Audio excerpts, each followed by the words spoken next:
Sirba leencoo baatii dhaggeeffadhame balaan buute biyyeen nu nyaatte. Yoo sirbinatti dhufe yoo achi waliin dabarsa sirba badaa akkasii irra gattaa'ee yeroo kootti kennee dhaggeeffadhu jechuudha. Sirba kana argee narrifadhe.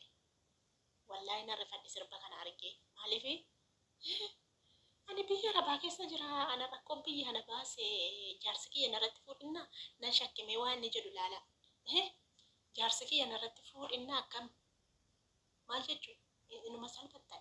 Inuma isinii dhumatte ijoolleen biyya arabaa jirtanii shamarri biyya arabaa keessa jirtanii inuma nuu dhumatte bakka hin fuudhe kunoo sirbi kun kan ba'eef akka jaarsi keenya nuti dalagaaf biyyaa baanee akka nurratti fuudhuufitu sirbi kun ba'ee jechuudha. Mee viidiyoo isaas ni bana dhaggeeffadha. Dhageessaniitu sirba kana.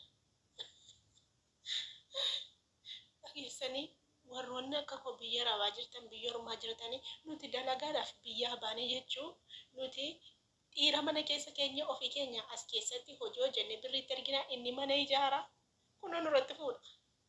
Argitanii jirtu biyya na yaaddu qottu. Isan baay'ee yaadde dhagaa mana ngala karaan baname nangalaan hin ta'u fuudha dhuguma sirba kana arginaan hin fuudha. Sirbi kun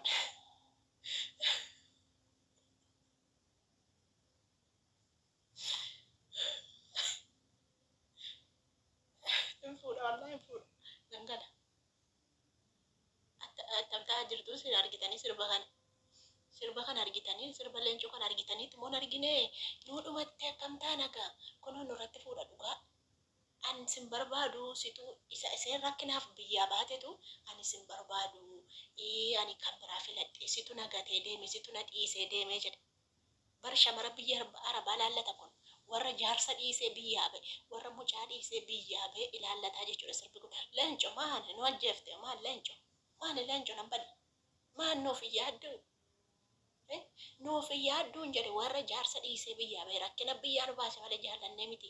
Mucayyoon kun rakkina baase bar shaanxaa fudhattee deemte bar hojii deemte malee jaallattee biyyaan baane jechuudha. Maa inni nu ajjeefte leencoo wanta akkasiin taa'e nambade nu galaafate jaarsi keessan kan argeena warri jaarsa dhiiftanii biyyaa baatanii warri abbaa manaa biyya keessanii dafa gara amma dafa gara sirba kan arginaan dhugaatuma fuudha. Dhugaatuma sirba akkam godhe yaa rabbi kiyyan argaa laata nambade ijuma isaa qabi kaati.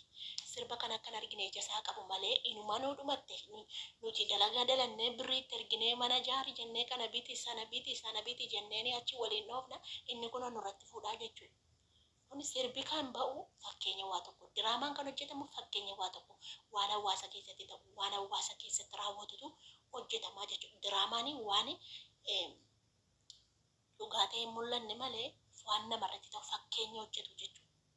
Argitan fakkeenya hojjete gannuun nu ajjeese leencoo waan nu ajjeeftaati sin mararuure nu mararuun niifne nu marara bara jaarsi kiyya nu marara jechuun rakkina biyyaa nu baase. Rakkootu biyyaa nu baase malee jaallannee miti.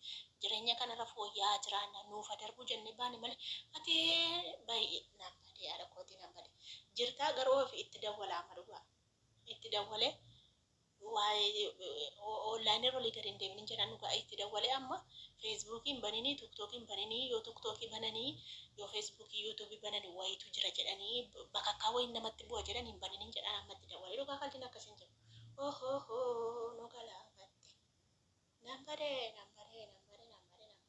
sarfina duuba isa baay'ee nyaarinnaga nambare amma itti dabaleetti dhugaa maaliif intini rangalini jedhaan onlaayinii rangalini yoo tiktookii bante yoo yuutuubii bante bakka kawee bu'an jedha amma sirba kan arginaani boru fuudha qalliin akkasiin jiru on qallee akkasiin isa maal hojjettu iyyuu